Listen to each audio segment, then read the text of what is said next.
Let us discuss the results of the classification tree model. So we first observe that the overall accuracy of the method regarding the percentage that it accurately predicts is 80% compared to 75% of the baseline. But notice that this is done in an interesting way. For bucket 1 patients, the two models are equivalent. But of course, this suggests that the idea that healthy people stay healthy, which is the idea of the baseline model, the cost repeats, is valid in the data.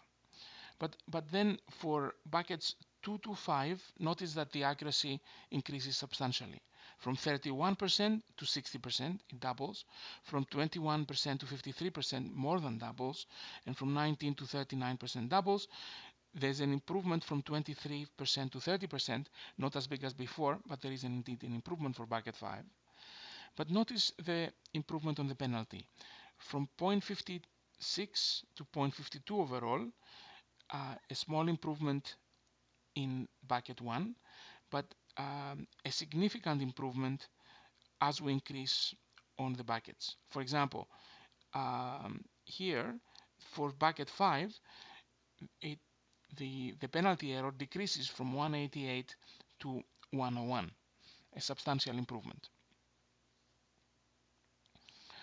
So we observe that there is a substantial improvement over the baseline, especially as we go down on buckets. It doubles the accuracy over the baseline in some cases.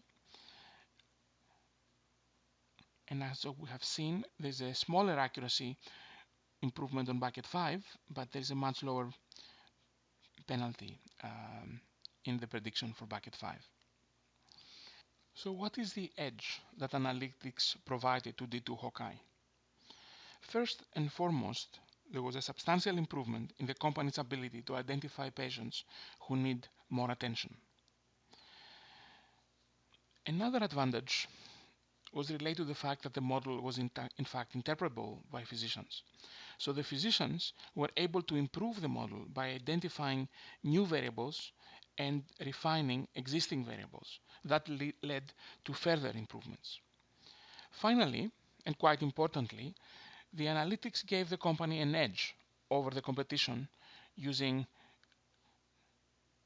the competition used last century methods, and the use of machine learning methods, in this case classification trees, provided an edge that also helped Hawkeye when it was sold to Verisk Analytics in 2009.